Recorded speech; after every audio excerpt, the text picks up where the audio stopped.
We're chasing comedy, working on jokes, working on bits, seeing what sticks, seeing what stinks. We're chasing comedy, politics and current events, cultural shifts and psychological bents, the daily news, your grandpa's views, conspiracy theories, trending Google queries. Either way, it's all okay. We're chasing comedy. So listen up and we'll lay it all out, whether you're seeking wisdom or zoning out. Have your fill, it's all just for the mill, with Brian and Dustin, and we're chasing comedy. We're Brian and Dustin, and we're chasing comedy. Oh, anything you say will be used against you in a later episode. Yeah. Hello. Look at Adam on top of it, Brian. Yep. He's defined. Amazing. I remember Amazing. Brian called me. He's like, "Where did you find this guy? He's great." That is amazing. That's exactly what I said. Where did you find? Where did this guy come from? You know, I've He's turned me on to AI stuff. It's not even good people. It's not. You know, Or Brian, have you left your house? No, it's frightening what I've been doing with that stuff. I made a music video using all these bizarro world clips that is just off the charts. It's crazy. Let's get into that for a second. I feel like it's AI. Yeah. It's a weird thing because it's like, I mean, you can literally like, you know, like let's say you want to write like a comedy, you know, book or something, like how to do stand-up or something like that. You could literally write one of those in like 10 minutes with one of these things. Like it's crazy. You get this thing made. This thing, I actually did a research, and the record companies are suing these services because they basically learned from listening to they just put in every genre of music, the best of the best, and they spit it out, and it sounds, it sounds amazing. Oh yeah. A bit derivative, I guess you could say.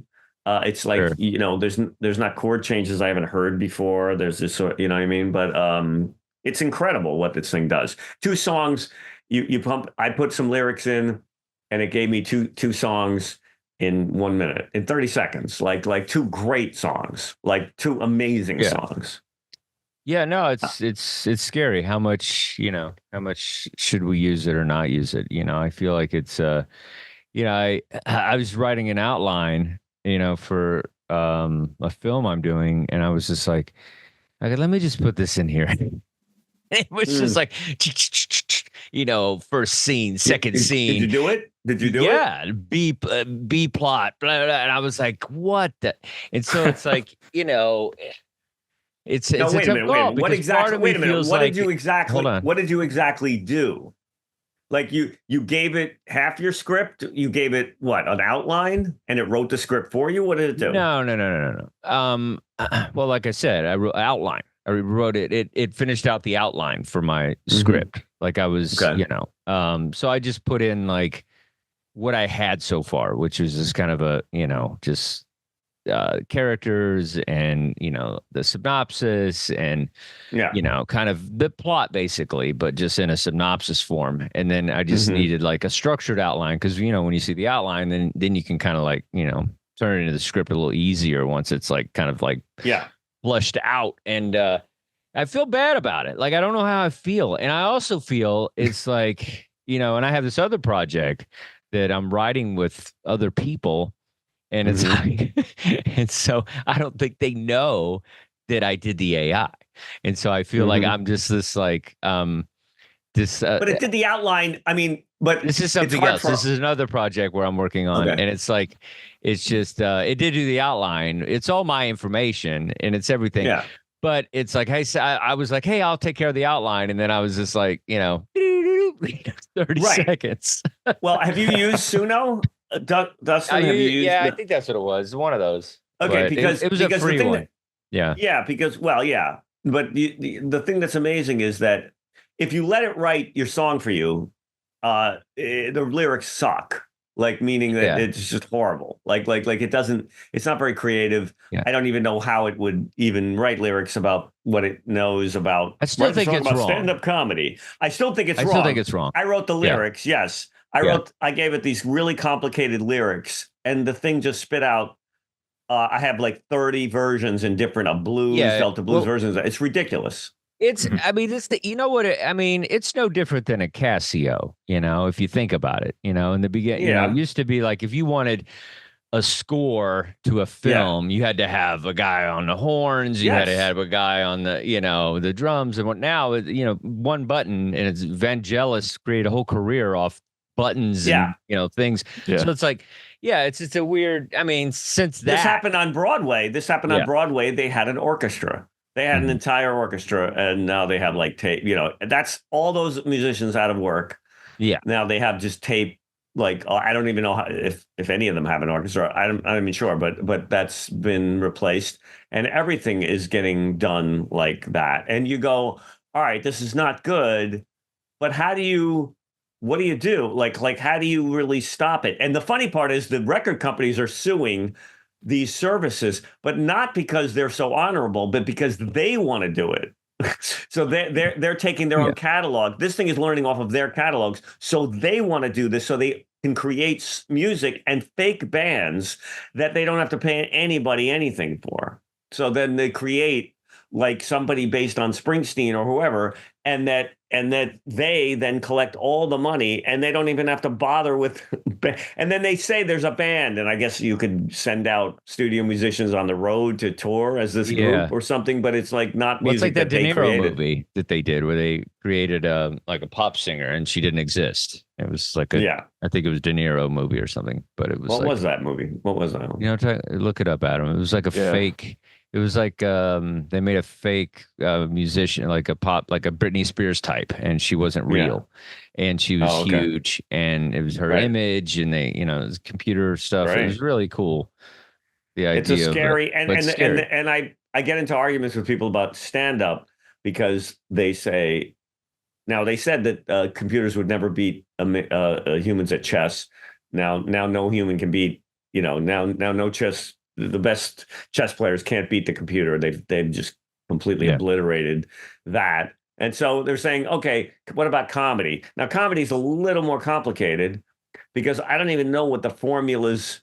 I mean, we struggle with like nuance, word choices, and inflection and sarcasm, and writing something is hard to do, you know. But I'm wondering, maybe I'm just being like, they won't ever be able to be as funny as comedians. I don't think so. It's the one thing that, and even music, it's like the only, you know, it's funny. It's like generic music they can do through this thing. You know, they can do a generic country song. They can do a generic dance song, but they can't, they're never going to, you know, do a Bob Dylan or, you know, something just ridiculous, like a Bob Dylan type, nothing that's, you know, or a Sam Kinison or what. They're not going to be able to recreate these, like, you know, people, these kind of, you know, this. No, but the weird part is that, there's not going to be able to do that. But the weird, but I'd like to say that with more confidence, simply because they're learning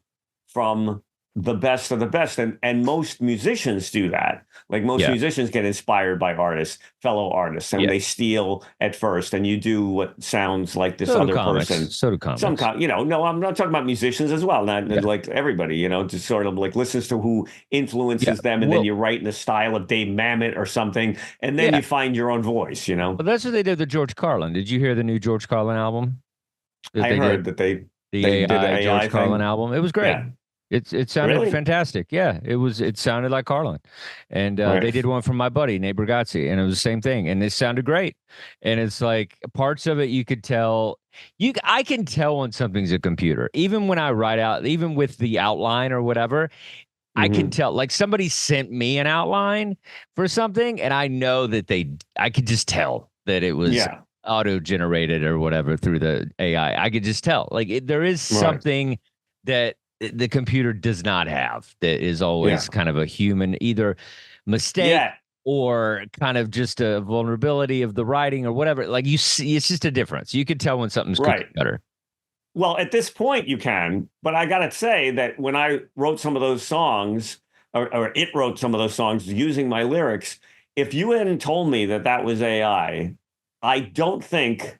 I mean, I could play it for you, and at this point, it's going to sound more computery than it will in the future. Like this is the first generation of AI. And if it sounds this good now, I'm frightened to know what it's going to be in the future because they'll make it sloppier. They'll make it with flaws like a real song would. You know, they'll make it less polished. You know, and so it's crazy. Anyway, I mean, you know, maybe they'll ban it. You know, I think that's probably what we should do. I mean, that's the whole premise of Terminator. But I feel like that's what we're gonna have to do. We have to destroy all of it so it doesn't exist anymore. That's right. It's I don't know.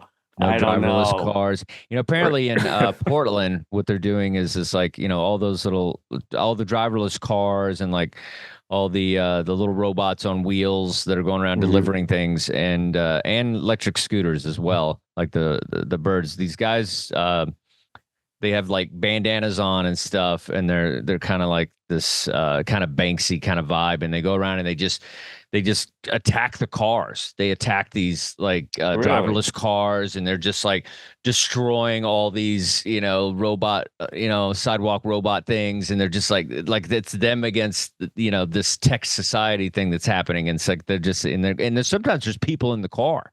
Apparently there was a guy that was like, because, you know, some of them are driverless Ubers. Can you imagine that? You're sitting there, you're just in this driverless Uber, and then like 9 guys just get on top of it and start beating it with like baseball bats. But that's you're actually just trying to get to the mall, and there's like it's like an uprising on top of your car. And the weird part is that's not new. The Luddites, the Luddite movement was very big. Is that what it is? The Luddites? Yeah, there was because they're called Luddites, and it was a religious movement of people who found took objection to those things. And they would break. That's the V, right? I don't know. Not that. No, that's a different. Isn't that something different? Thank you. That's a good movie with the mask with a little mustache. Yes. Yeah, Guy Fawkes. It's kind of like that. That's where they get. That's where they got it from. Yeah. The same thing. These kids are young. It's not like they don't even know what you're talking about. I think they just got it from the Vendetta movie. Yeah, V for Vendetta. Yeah, V for Vendetta. That's all they're trying to be. I think that's everything. Everyone sees something in a movie and they're just trying to do that. That's right. When I saw Warriors, I wanted to be in a gang, and then I realized later in life how gay the vest wore with no shirts. You know, right? And the roller skates. You get the clowns. They're wearing roller skates and clowns. It was pretty amazing though, as a kid seeing that. I was just like, I mean, we grew up and like, I was thinking the other day, I don't know if this is a premise or not, but I think the idea of like those early Planet of the Apes movies were rated G. Oh yeah, were rated G. Oh, were they really? All G, all of them. And I mean, all of them, all 3 of them. And especially the later ones are crazy with like violence and all this stuff. And even the first one, they're all G. They're rated G for kids. But the second one, the Planet of the Apes, that I read about the second one, which is Beneath the Planet of the Apes, is one of the craziest films like of all time. They've got a bomb that they worship, and there's mutants, and the whole thing almost barely makes sense, right? Yeah, and James Franciscus is playing the thing, and Taylor's not in it. Charles Ness is barely in it because he wanted more money or something. I've read this thing about that movie, and it's one of the craziest films like of all. Yeah. I don't remember even seeing it because I feel like it was crazy, but just see, but that's what I mean is this like our generation was like, you know, there was just no filter like that. The fact that would be in the same like rating as Dumbo, you know what I mean? Like. Yeah, because we were all kids when we saw that. I mean, Brian and I are a little older, so we definitely saw it as kids. But it's like, you know, we had the action figures and everything, or the big toys, the big tall ones. Those are worth some money if you guys have those. But you know, it was just I don't know. I just think the idea that would be a rated G movie. That's crazy. You know, this time, I mean, obviously the new ones came out. Those are like PG-13, obviously, but but that's crazy. Yeah, there's just no, you know, the rating system. And then they made a TV show. Yeah, which the movies were all big hits. And I remember they made the TV show thing. Pretty good. Yeah. the TV show was supposed to be like a surefire smash hit because the movies were so big and nobody watched the TV show. I did. I was a big fan. I know. of it. I mean, we saw it. You know what movie spawned the PG-13 rating? What's So let's that? see if we can guess. Give us a hint. Give us a hint. 1984 came out. It was oh my god, who can't believe I'm blanking on who directed it, but Most had boobs. no. No it boobs. was violent. It took place during Christmas, and so it Christmas had Vacation? no, it had Phoebe Cates in it. Oh, yeah. What's that movie? Fast Times at Ridgemont High. No, that was No. 82 or 81. But this was Like a slasher movie? it was a horror movie, or partially Yeah. a horror movie. Yeah. With Phoebe Had, Cates? Had a little fuzzy creature. Oh, Gremlins. Gremlins. Yeah. Gremlins, of I course. think Yes, you got yes, it. yes. I got it Yes. first. Well, that wasn't a horror movie. I mean, that was a horror movie compared to like Saw. You know, Right. Gremlins. I don't Compared put to Planet of the I don't- Apes. Yeah. Not even close.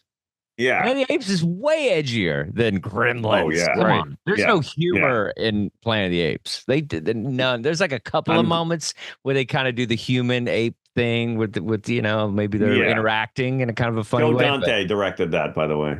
yeah. Joe Yeah, Dante Joe Dante. directed that. And don't ask me how I remembered that, right? What? What Because did you I direct? didn't Google that or Gremlins? anything. Yeah, Joe Dante. Oh, well. I Right. don't know.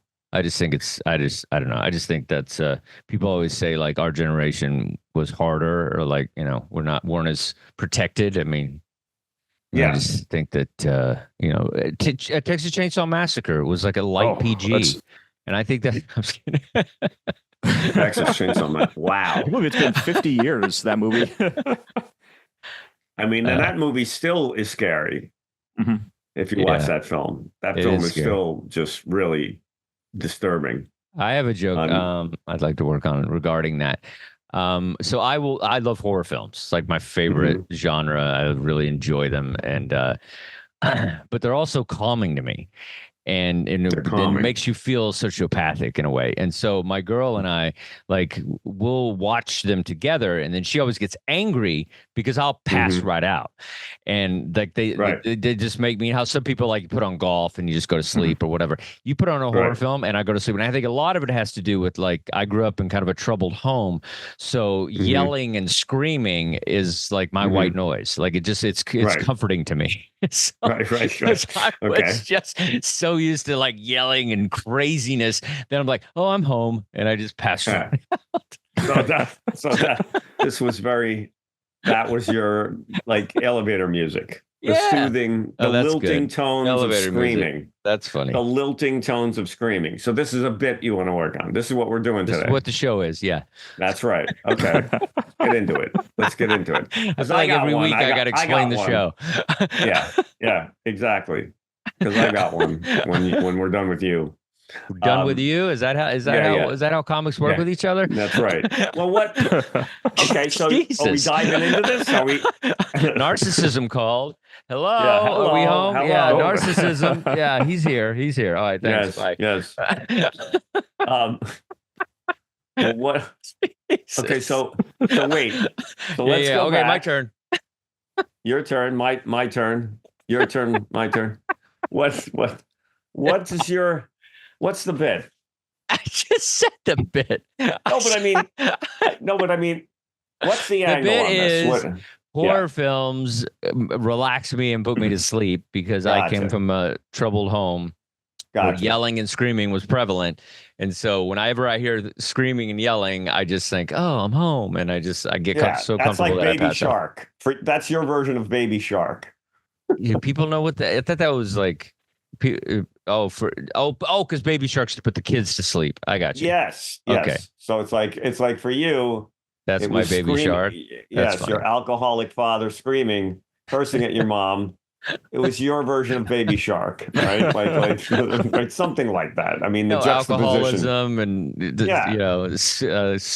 screaming and dishes Right. crashing. Yeah, That's a lullaby. That's funny. a Chafin family lullaby. Okay. the Chafin family lullaby is like, is a guy threatening, his spouse and the wife, throwing Yeah, the sounds. cutlery at him. I don't know. Yeah, A the wife sounds. The sounds of threatening sirens are soothing. threatening the guy with cutlery, or the patriarch with cutlery. Like something like that would be funny. Yeah. No, I like the word lullaby. I think that's a great lullaby's word funny. for this. Baby Shark is funny. Are we Baby done Shark's with you? funny. Lullaby Anyway, is always good. Okay, we can do you now. Go. No. Lullaby, Baby Shark, background music. That's like Burt Bacharach. No, that's not going to work. A funny reference for like yacht rock music, or no, none of that. But that lullaby the white noise works. thing, maybe it's just like it's kind of like my white noise, like What's the thing that the kids do? Dysfunctional family, white trash. Yeah, dysfunctional family lullaby. That's your next. It's like a dysfunctional family lullaby. Yeah, something like that, or violent. Right. Or what's it called? The DYFS, or the Youth and Family Services, or who shows up at your house to take the kids away? Oh yeah. So whatever. I think that's good because it's more just about just the noise and the sounds and all that. That's perfect. It's the noise. Soothing. Thank you, so you buddy. go to bed. You can't go to bed without screaming. Yeah, well, I purposely try to pick a fight with my girlfriend just so I can get some decent night's sleep. Some shut eye. yeah. So I can get some shut eye. I pick a fight with my girlfriend just so I can get some shut eye. That's there it is. Get some shut eye. There you go. Bang, shut eye. What another great phrase. Just putting the sleep mask on.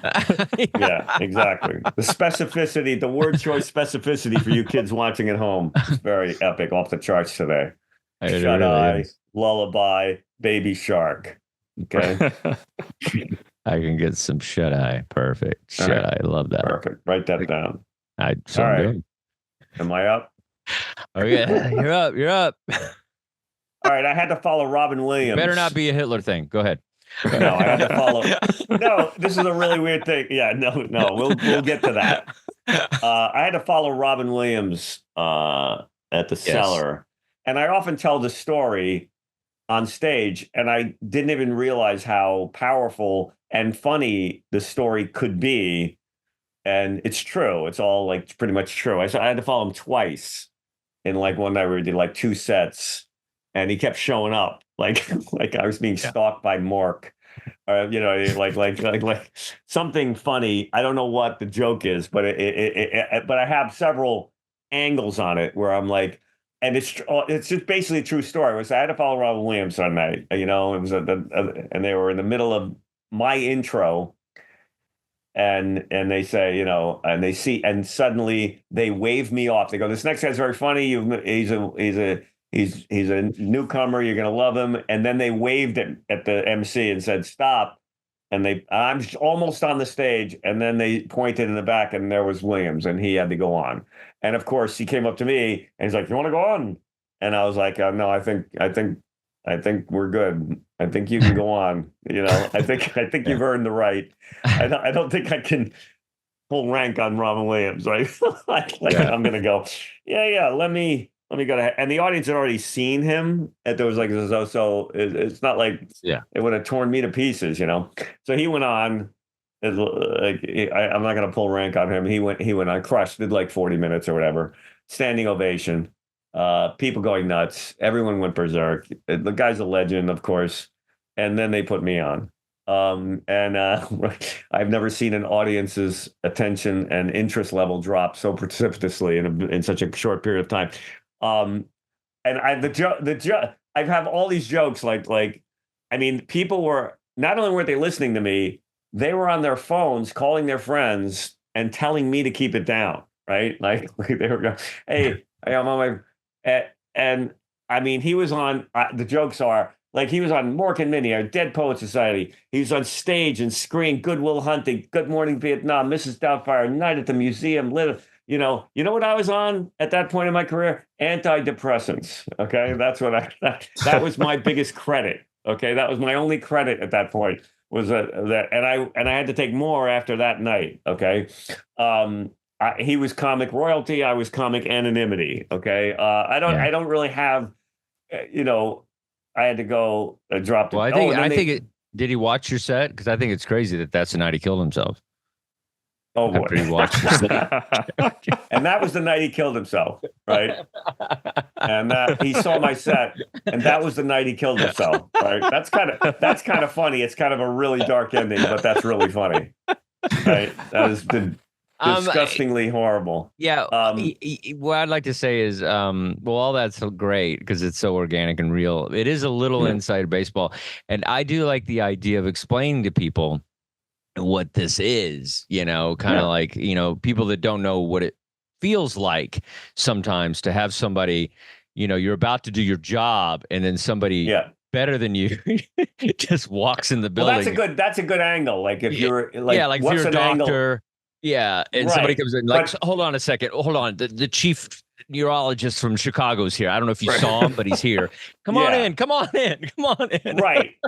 But I'm trying to find something that would be that impactful and in a field. Like if you said like you're doing an astronomy thing or astrology and Carl Sagan walks in, that's like a, you know what I mean? But I'm not that, but something. Yeah, I know what you're saying. That thing. I don't know if urology department, it would be funnier if it was a real guy. Anything. Yeah, think of a good one. Doesn't have to be that. Like if you were an engineer and Henry Ford walked in, I don't know, whatever, like a car salesman. Just something that Elon Musk walks in, you know, I'm selling I don't know, but none of these I don't like any of these, but they're in the ballpark of something, right? Like, but it is about explaining what that would feel like to you. Yeah. And you know, you can even I mean, not that we're promoting crowd work, but I feel like it's even a thing. What do you do, sir? Oh, I'm an accountant. Can you imagine if came in, or, you know, like just, you know, it's one of those things too, where it could be interactive as well. Because, and I got to tell you, when I've done the bit, the punchline was always, I went upstairs and he was sitting at the table, which is true. And he said, how, and I gave him he said, oh, sorry, sorry to bump you. And I looked at him and I said, it's not your fault. And I thought that was so funny when I wrote it. Like it was a Good Will Hunting. Then I hugged him and said, it was the first time I ever got to say to to Robin Williams, it's not your fault. Right. Oh, that's funny. I didn't catch that. So you got to sell it. You got to sell it though. I think it's great. And he just won an Oscar for, and he had just won an Oscar for Good Will Hunting. And I got no laughs from the crowd. And I went up to Robin and he was like apologetic. He said, sorry, I bumped you. I said, Robin, it's not your fault. It's not your fault. Right. Now that might get something. I thought it was really funny when I wrote it. I did it like 3 times and got nothing. Right. Like they didn't get the rep. But I didn't say he just got the Oscar for Good Will Hunting. I thought that people would remember the it's not your fault scene. And they may not. They may not. Yeah. They don't. It's like even when it's like they love the movie or whatever, they may not get like that's a pivotal point. Like I got it as soon as you started to kind of go. Yeah. But I didn't get it right at first. And I've seen that movie a million times. Right. So if I say that, at least that'll be, you know, something. If I say he just won the Oscar, if he just won the Oscar for Good Will Hunting, and so what's that? Then he killed himself. And then he killed himself. Well, that's really a twist ending. I'm going to consider that. This was the night he killed himself. It's all my fault. Anyway, it's all my fault. Yes, it's not my fault. It's not your fault. It's not your fault. It's my fault. Right. More the Birdcage. Google him. He's pretty funny. He's a talented youngster. No, first of all, I love the, you know, people love, like TJ Miller's been doing some of this stuff too, where he talks about like just having real experiences with like celebrities and stuff. Like he has a thing about with Spielberg sharing Doritos and like what people love that kind of stuff. So I think it's like you coming in and almost like, not that you're not literally doing it, but like you're almost like you have this dynamic act that you do and it's punchy and it's pop. And then it's almost like a sit on the stool moment of like a real life thing that happened to you in the moment, kind of like unplugged Brian. You know, and I think I love, a couple of those would be great. And I think the Robin Williams would be a great one. And I think another one would be good too. Just something about like, because people are interested in it, they want to know, what would you, who have you worked with? What have you done? What's going on? So I love that for you as kind of like, especially in a long set or a special, like I love the idea of you just kind of like breaking out some of this stuff. Yeah. Thank you. Well, no, I every time I've done it, you can hear the audience just completely lock in and they want to hear what happened. Because who's got that story? Nobody's got that story. No. Everybody's got the cereal bit or this bit, but nobody's got that. So it's like that's why it's great. Right. So I don't have it almost feels like I need, more jokes for it or something. Maybe I don't know if that's punchline is, which is kind of true. Well, like to say, he just got on the Oscar for Good Will Hunting. He came out and he was so gracious, which he was. And he was so nice. He was like, "Oh, sorry, I didn't mean to go so long," And I was like, Robin, it's not your fault. Well, two things. And I almost want to say, which is true, and I actually got a laugh out of Robin Williams, and I will live with that for the rest of my life. That was the best laugh, and that might get a laugh. I just realized that not telling him that they just won the Oscar for Good Will Hunting is the reason they're not getting the joke, right? Maybe, or they still might not get it, and you have to be okay with that. You have to be okay with that because it's one of those jokes where it's like if 6 people get it, it's worth it, just because it's such a real funny thing that not everybody has to get it. It's not, and it didn't just happen. And that movie was a long time ago, and he, I feel like even now, young people barely know who he is. And so, he's Miss Doubtfire to everybody that's probably of age. Anybody 20 thinks of him as Miss Doubtfire. So it's like it's a different thing. For a while it was the Birdcage. It's Night at the Museum. That might be the other one. I think that's probably the other one. The genie from Aladdin. It's like everybody knows that's a long time ago. I mean, I guess young kids see the older Disney movies. But that was a long time ago. That was 20 years ago. Yeah. So, and it was obviously after, it was years after some of that stuff, obviously, but like just and kind of fudging. Two things I think. I think the idea of like comedy is one of the few professions where, somebody's like about to do their job and then somebody better than them or bigger than them comes in and does it instead. That's just really funny. Right. The idea of that is really funny. And I think you'll find the perfect thing that is, and and then the other thing is, do you know who Robin Williams is? And of course, if everybody's like, then it's fine. But and if there's the moment where people don't know, I think is when you could almost explain he was the genie, he was the thing. But anyway, I had to follow this guy, and now and then you kind of like bring him in a little. If you feel the audience is somehow kind of not hip to Robin Williams, you could kind of like throw out a couple of credits, and that might Well, it would be funny if there was a joke like.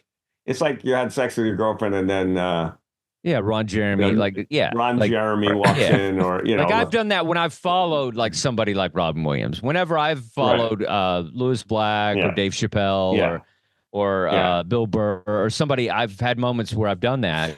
Especially Chris Rock. I followed him a lot, and it was like, and then that's the joke I would say. I'd be like, "This is like you're about to have sex," and then all of a sudden, Ron Jeremy comes in with this monster, whatever. And so it's something similar to that. That's not, sex or whatever. Something that's more friendly or whatever. That's something. Friendly. I mean, it might be funny to say something like, I don't know, like, oh God, if you're a travel agent, if there's no one does that anymore. But there's like a famous pilot. And you go, and Neil Armstrong walks in. That's what I was thinking in my head. Somebody's a traveler. Somebody's an explorer. You're on. If you're like you're on Frontier Airlines, and like you're about to take off. Yeah. Oh yeah, that's funny. And this guy's all excited. He's excited. Like the pilot's excited. You're talking about, look, I'm a pilot for Neil, and then Neil Armstrong. Like that's funny. Like that's actually a really good. Yeah, like something like that. Like the Neil Armstrong comes in, he's like, "All right," and it's just like, "Well, actually, ladies and gentlemen, this flight is Chuck Yeager." Chuck Yeager. I was just gonna say that. Chuck Yeager or Neil Armstrong. Chuck Yeager. Chuck Yeager. Yeah, I just think the idea of that, like. because that's on a mic, so that's kind of funny. Because you do such a good pilot thing, so that could be like, Yeah. ladies and gentlemen, I'm being Yeah. replaced by or something like, I'm Yeah, going to bring yeah, up your yeah. next pilot. Your You might have next seen pilot him is on Neil Armstrong. you Yeah. might have seen him Neil on the moon. Armstrong. That's funny. Yeah, yeah. You might have seen him on the moon. That's And, funny. That's funny. You might have seen him on the moon.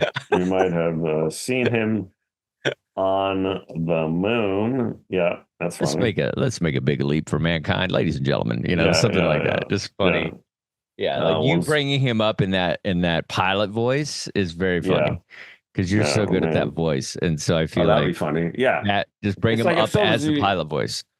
Yeah. If you're Of a course, pilot, then the somebody sad goes, part is going to be "All right, people are not going to know who he is, and you just want to kill yourself again. But I think they should know who he is, so you have to do the joke, even if they don't. That's good. All right. Yeah. There we go. We got a winner here. We got something to work with. If you just surrender, it happens, Brian. You just got to let it. I just did. Loose. You did, and it I happened. just gave up. I just gave up. See, you there. surrendered, and it happened.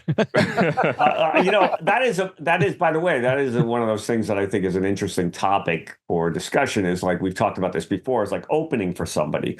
What do you say when you open for somebody? Because to me, opening jokes is always. I have such a thing with opening jokes, like an obsession, anxiety with like. You mean your set or what you say to bring them up? What do you mean? No, your set. Oh, when set. when you're an interloper, okay, like when you're like not even like when you're opening for either a band or a celebrity, and you're going up to a cold audience, like and you're doing that first thing where you're supposed to like warm them up. And they're still getting seated, and all that stuff is always one of those. Yeah, it's a really different thing from doing regular stand up. Absolutely. Yeah. I mean, I'm in it right now, and it's like I'm working with probably the top 5 guys, as far as arenas and all that stuff. Yeah. And, just and what do you say? SNL. What do you say when you first take the stage? It's funny. It's been an ongoing thing where it's like. Originally it was just like I would try certain things about like knowing him a long time ago or whatever, and just like we kind of came up together, and I would try some of those kind of natural things, but it never really got a thing. And it's funny, the one thing that I have now that works is I talk about how I used to I've known Nate since the beginning, and I used to run a comedy club in Manhattan, and he was a young comic. He needed stage time and like a place to live. So he lived with me, and then I could put him on stage. It's kind of like that movie Blindside. It's like I'm Nate Sandra Bullock, and then everybody goes crazy. That's really funny. But now here's a funny thing that I want to share with you, because I got a big one coming up next week, and I love that joke, and it does well. He loves it, and the whole thing is great. But then now there's like a documentary out about how the Blindside people like didn't quite happen that way. I think it'd be really funny. That's funny. To somehow really address that and be like, and I hope he doesn't sue me. Well, I don't think that's famous yet. No, okay, so I can still do it, right? It doesn't matter. Yeah, you're still get good. in your You're head. still good. Yeah, and also, it would almost gives it an added sheen of humor to just say, you could even integrate if any of those aspects, because the Blind Side is already in the human consciousness of the culture. Yeah, like they can't knock it out with some scandal. Like it's not gonna, it's gonna be, it's already grooved in. People are gonna remember the thing. The reference is gonna be funny, and all you have to do, even if it did happen, you just have to throw in a little tag about that. And this is like the real, and now I know that they're gonna do a documentary about me. That this story is bullshit or whatever. That's you know what I mean? Like they're going to do an investigation, and that story, and the story is actually more authentic. And my story with him is more authentic than the actual Blindside story. You know what I mean? Like if you can fudge it that way and just go. If anything happens like that, like where. Like if they all or something, they all like groan or something. Yeah. Well, I don't think they're going to. You're good for a while, and something like that is. In our culture is going to take a long time to change people's perceptions of that film. You're getting you're going to get your laugh on it. It's like The Blind Side. They're not going to go, wait a second, The Blind Side was a scam. I heard, like they're not, you know what I mean? Wait, young He knew how to play man, football. He knew how to. Yeah. That'd be like, yeah, it'd be like Nate, Nate would be like, I knew how to do comedy. Like you're like, what? Right. You didn't help me. I knew what I was doing. I mean, right? Yeah, yeah. And It's and like I taught him how to white. talk slow and like be Southern. And right, are you saying that Nate Bargatze is not a white man? Right? Like, wait a second, what kind of outrage? He was dirty. Well, I thought about that. I'd be like, yeah, I had to teach him how to be clean. He was like a Def Jam comic, and then we got him on the right track. That might be kind of funny. See, that is such a good joke to me. Yeah, that's like because it integrates him.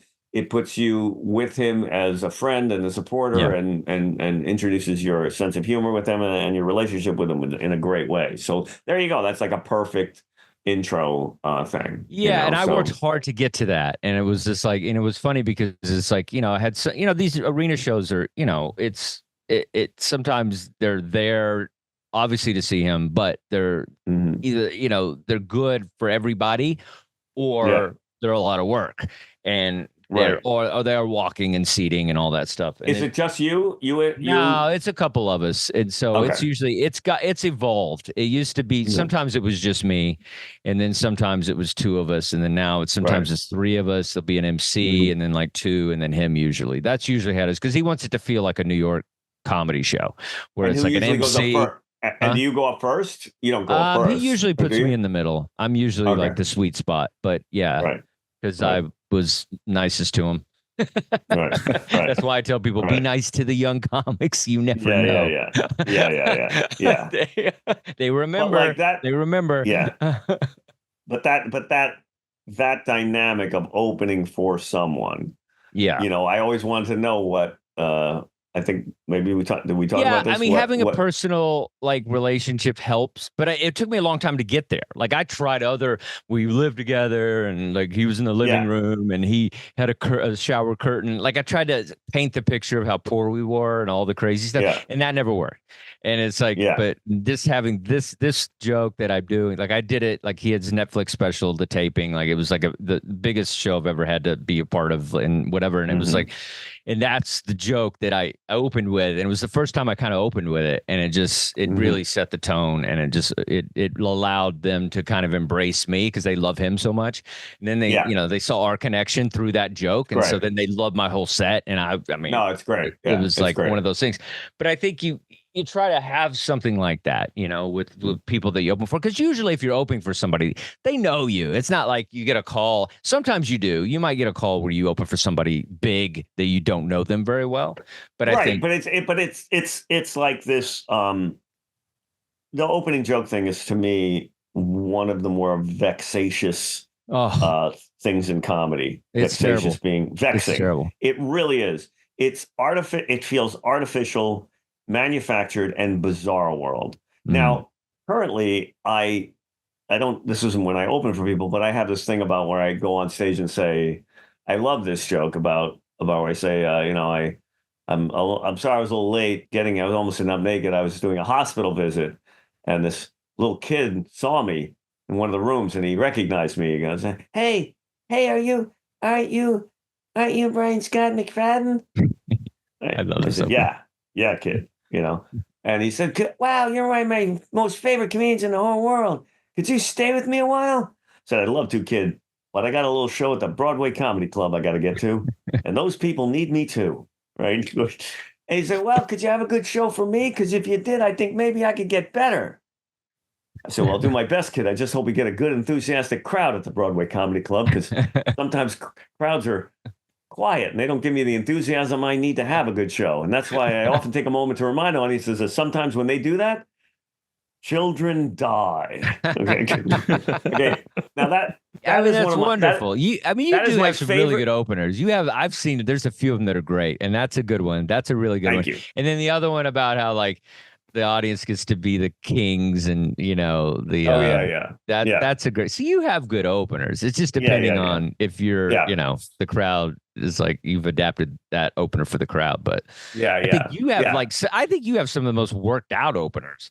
Like those two particular jokes. One being, explain that a little bit about the judging of the crowd, where it's like, oh, well, that's not technically an opener, but I mean, it can be fashioned into one where it's like a thing. I always love that whole idea where like you come to a comedy club, you don't even have to laugh. Look at your job. This is the best thing in the world. You have the easy gig tonight. You just get to, you have to sit, drink, and judge. All right. We're up here fighting to the death like gladiators for your approval. You get to sit there like emperors, like royalty. Not funny. Not funny. Bring me another comedian.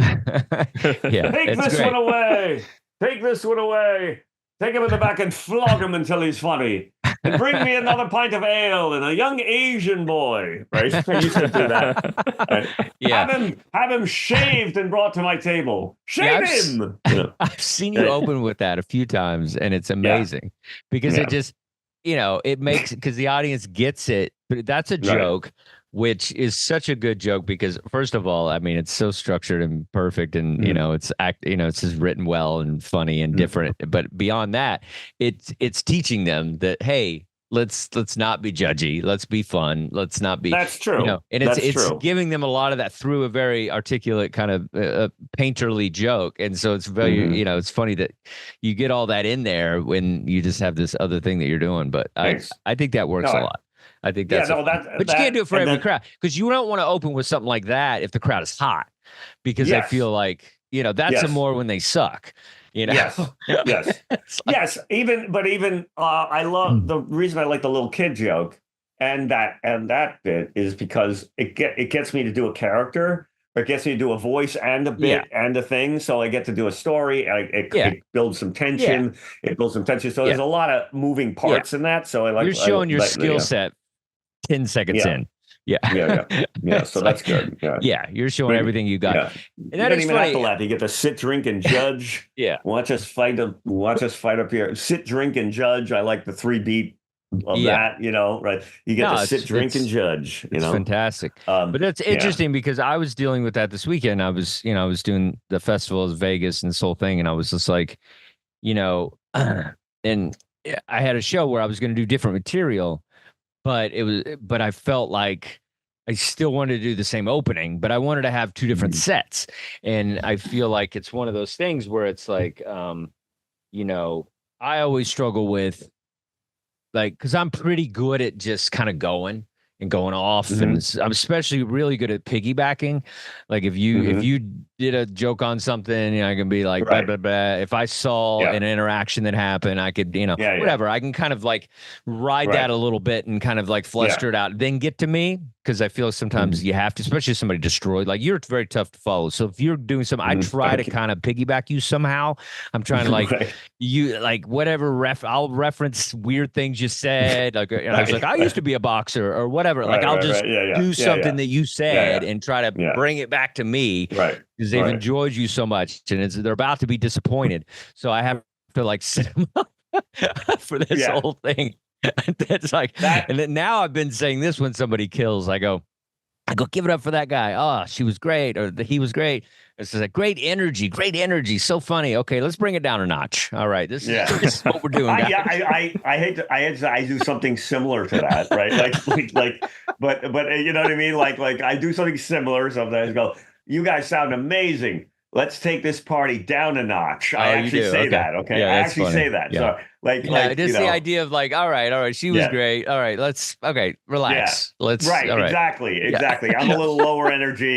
And I when I follow Artie, I always do this joke when I follow Artie at the cellar, because he just blows the place away. He's bringing people on stage. Artie's looking through their purses. Legendary. It's insane. Yes, he's doing all this stuff. He's like it's like a circus on stage. And then I go up, and sometimes I'm first.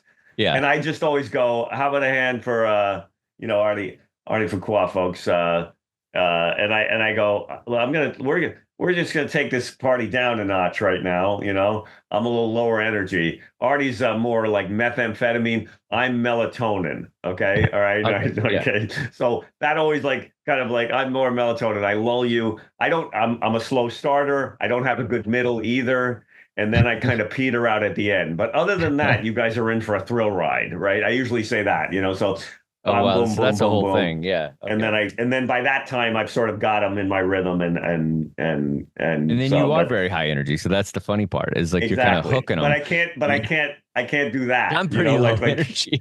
But I know. you hook them I with that. build So though. I build. I'm a yeah. slow starter and then I Yeah. build, I have moments where I'm high energy, then I go back to, Right. but I'm Right. like jazz, I'll have a That's solo right. and then That's go right. You're back. a jazz. Yes, that's a I'll very break good out in thing some for you. horns and then we'll go back, Yeah, yeah. You've got a solo, and then you got a slow rhythm, and then Yeah. you got a killer, a killer Yeah. bit there, and then That's it's how it works. good. But it's interesting because it's like, opening it's crucial in ways, and then sometimes we overthink it.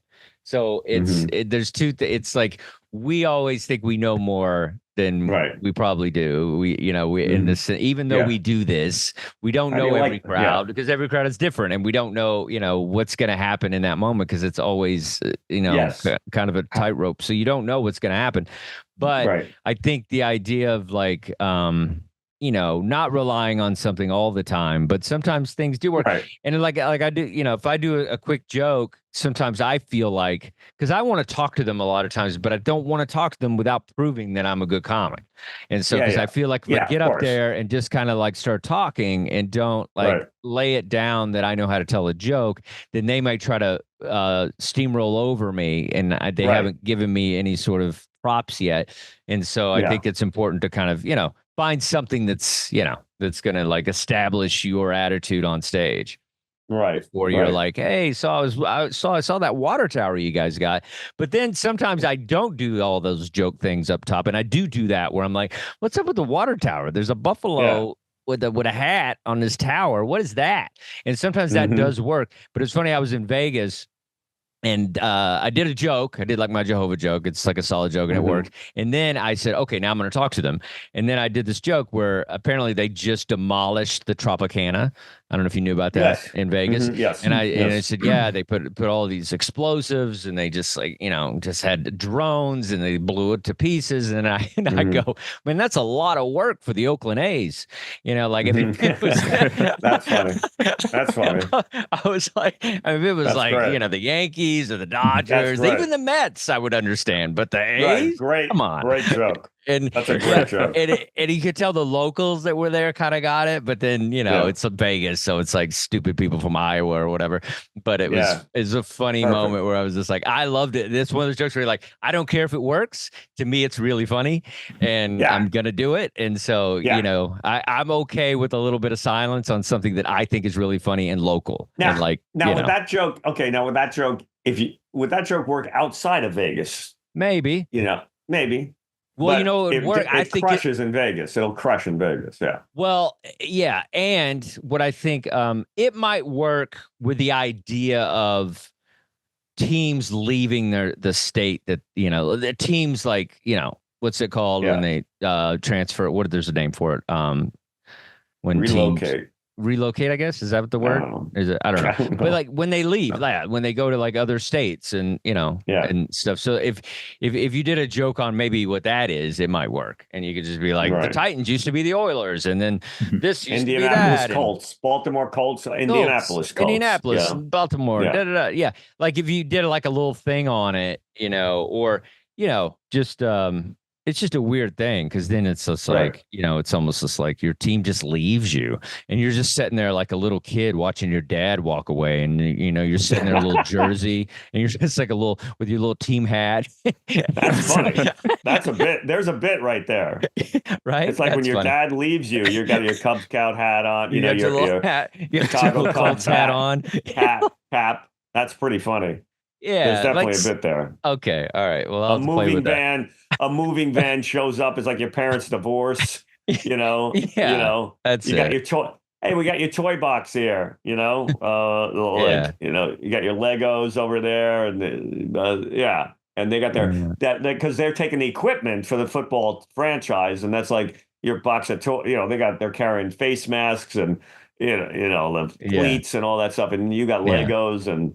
your etch a sketch or whatever. I don't know, whatever.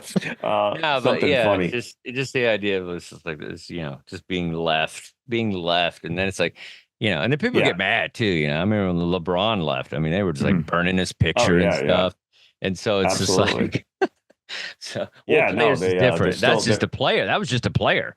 They're still mad at Robert Ursay for he got moving vans and he took the team from Baltimore to Indianapolis in the middle of the night or some weird story. It was like that was like this weird. It's true. It's like this weird story that he got moving vans and they were just grabbing the equipment and running out the door it's like the weirdest thing. You putting everything in a trash bag. I've moved like that many times. Yes.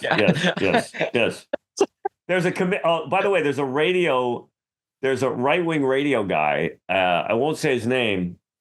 He's not huge, but he's kind of famous in right-wing circles.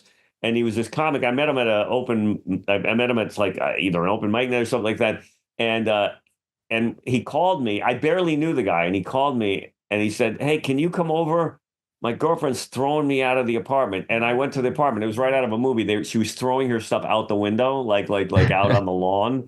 And he didn't know anyone else in the town. So I barely knew the guy. And then I see this guy. He's this arch right wing guy you'll see him on Fox News once in a while. And I'll just start laughing. I go, dude, I went to socialism. You called me to come to get you when you were destitute and that your girlfriend was throwing you out of the apartment because she said you were a total jerk, whatever. I don't. It's no story, no joke there. It's just a real story, No, no twist ending or anything. I can't. No, I don't have anything there. That's not a bit. Okay. No, it could be. It could be. Yeah. I'm just piggybacking. Speaking of piggybacking off of weird stories of moving and grabbing stuff. But here's something. Can I interject one thing? I have a bit about weird laughs, and I don't like. There's only one good joke in it. The rest of it is kind of, pretty hacky.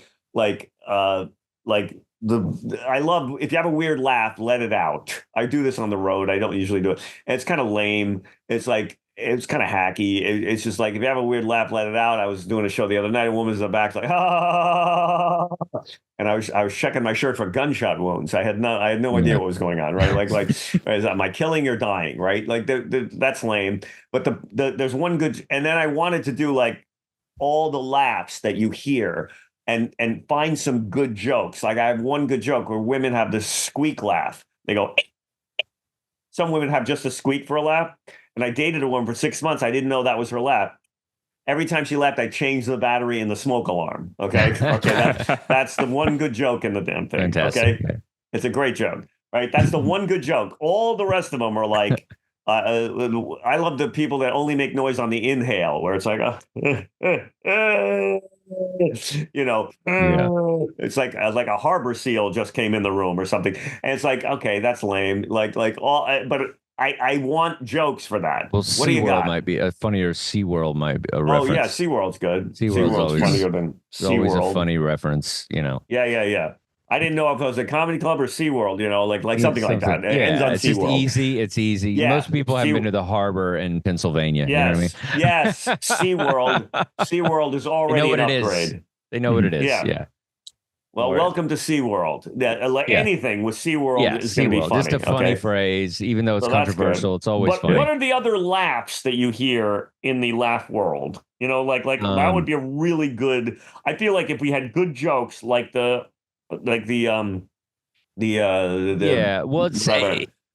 smoke alarm joke is killer. The SeaWorld, now that's actually a pretty good joke. That'll be a pretty good joke.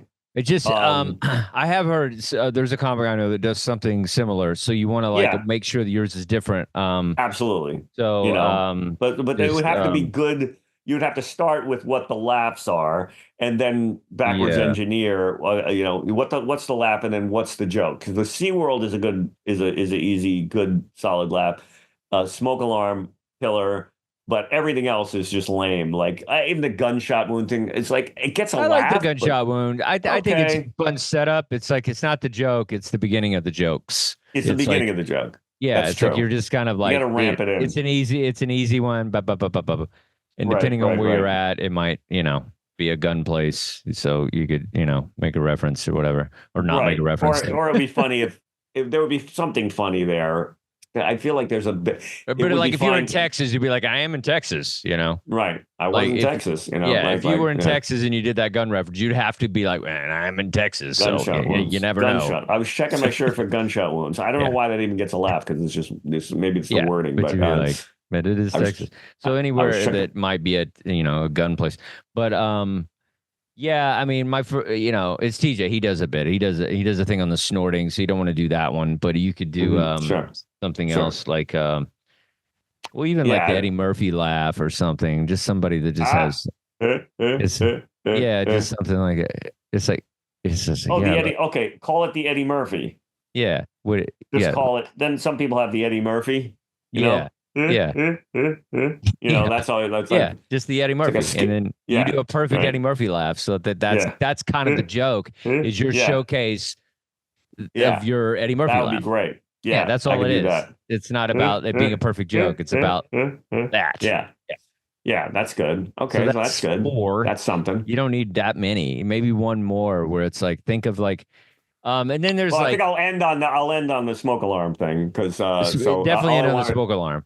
And then there's like people that like Asian people always make they have such a funny or they cover their mouth. It's always funny. The spit. Isn't there something like spit? There's some people. There's what's that? That would be if I could get a joke for that. That would be something, right? Like what is it? I never see. No. People I'm do not as good as you, a, so I don't get the spit thing. It's not a spit take technically, but you talk to friends and they go. I barely get a regular laugh. I don't get a the spit dry. laugh. It's like it's a spit take without the spit. It's a dry take. It's a dry take. It's that would be funny. Do it. I've never heard that. I don't know what you're doing. Never heard that? Adam, have you ever seen somebody do that? No. Adam goes to a lot of comedy Chewbacca. shows. All right, Chewbacca. Chewbacca. What is the that? Chewbacca? You could say he's Oh, the the Chewbacca. Chewbacca. You might be going too far with it. I don't think that's a that's thing. I don't think that's. I think you just saw one guy do that, and you think people do that. I don't think. I don't Okay. think that's a regular thing. Okay. All right, I'll take your word for it. You've never seen the somebody spit like up is kind of funny. The spit up, like you're spitting up, like you're so like because you. I do a great spit take. You if I can do a spit it's take one on of the stage, best. Well, you could Oh do my that on God. stage, just back could at the do that on wall. stage. You could do it at the wall. that's true. You could do it at the wall. That could be funny. Okay. If I do that, then I need to tell the audience to say something to trigger the spit take. I think I need a device because I mean, yes, you could just spit for no reason, but it would be really funny if you had the audience Tell me a joke. Do you know a joke? Yeah. Do you have a knock joke? I mean, you gotta be careful that kind of shit because then you're giving. I know, them power. of course, you get. Of course, you gotta. You never relinquish. I always tell the young comics, you don't relinquish the mic, right? Don't relinquish your power. Because if you do that, you might get knock jokes for 45 minutes. So you gotta be careful. Yes, and then so what's a good way to it? Okay, it doesn't have to be the audience. Then how would I initiate the spit take on stage? That's a great idea to do a spit take on stage, but it has to be justified within the context of like, what would you say to justify me doing a spit? Like I'm like, oh, I love the spit. I love some people are drinking. A guy was sitting there like, and this guy just, oh, I guess you could just describe it and say, this guy didn't just do a spit take. He did. It looked like I don't know. It was the fountains at the what's that? Vegas. You could say, give me yeah, I mean, I think it needs crowd interaction. You just have to kind of tame it. But like, sir, give me a super funny super soaker. That's a good reference. And it's hold on. Mm-hmm. This guy was like a super soaker. That's gonna but get. What are you gonna say to make you spit? I don't know. That's a good. I need something. Right. You could tell the audience like say a funny word. What's a funny word to you? And then he says, platypus. I don't know. Platypus nuts. And you go, yeah. Platypus. Just say, on the count of 3, say platypus nuts. Okay. 1, 2, 3. Okay. Yeah. Yeah. I mean, it's kind of corny. It's kind of, but that's part of the whole thing. Is kind of meant to be light. It's not, No. I mean, kind of I ease actually them think into that's the show. I think Platypus Nuts is almost good. Like it's kind of something good. like that. Something like that. But I almost feel like on the count of three, just say Platypus Nuts. Okay. Yeah. And this is what Platypus Nuts. Okay, it's probably gonna get a laugh that's all you anyway. need. Something. I mean, you'll find a better one, but I think. I mean, Nuts is always funny. But Platypus Nuts is like. I don't even know what the formula to that is. Like, how would I explain? Well, why the word funny, platypus always funny, and nuts always a punchline. So it's kind of easy, And I think you'll eventually get a better one. But right now, if you had to do it tomorrow, you could do that. Or it was one of those banger. I really knew her. One of those like banger. One of those. I don't know what those are, but there's something like that. Banged her, I hardly knew her. It's like banged her, I hardly knew her. Just say, and that's when that's Adam, do you have one? What's something about your mom? What's a joke? A mom joke where it said, "Well, I just got off your mom." You're on the spot, Adam. If you're gonna be in the camera on, you're gonna have to participate. So what do you got? Yeah. What do you got, Adam? You can look them up. You feel free to Google, but you gotta give Brian a funny, quick. It's gotta be quick. I was gonna send over a quick image of platypus nuts. That's what I was looking at. I don't know if you want to Google that. I think that's something. I don't know if I want to see that. You could look. You're who you are. You're Brian Scott McFadden. You're the constant pro. So you could say, do you have a dad joke? Does anybody have a dad joke? A quick dad joke. You could take because they're not going to run you over because you're such a presence up there. You could do that though. You can be, do you have a dad joke? But then it's like, hopefully it's a short, but you got to be like, and then when you tell the guy, it's got to be short. I don't want to risk it. It's too much. Yeah, it's too much. You want somebody to just say, and then I banged your mom. Like, you know what I mean? Like, and then I banged your mom. Like, so you want them to say something like, and then I did your mom, then we're getting into prop territory, but it'd be funny if you just handed somebody a piece of paper. Say this. Okay. Yeah. Say this. And then I banged your mom. And that's when I did your mom, or what? I need it shorter. I almost want, isn't there like a joke where it's like, banged her, I hardly knew her. Like that's what I want. That structure, that shortness, that brevity, where it's like, banged her, and then I banged your mom. Get off. Let's get off that. I just got off your mom last night, or that's what your mom said, or that's what she said. Like that. They used to say those things. That's what your mom said, and then anyway, whatever. All right, I think we're running out of gas on this one. All right, I sense the silence. I sense the deathly, awkward silence of a bit running out of steam. I just need another nap. I drove all night. Yeah. All right, but this is good. We got good stuff. You got a bunch of stuff. We're gonna like brush the comedy world, everybody. Yeah, we're chasing comedy. You're chasing us. That's what it's gonna be. Right. All right. Well, folks, that's our show. It's time for us to go. Make sure to follow us. Give us a like. Drop us a comment and always subscribe. We're chasing comedy on all the socials. We hope you had a gas, had some laughs, and maybe you learned something too. Until next time, we're Brian and Dustin and we're chasing comedy.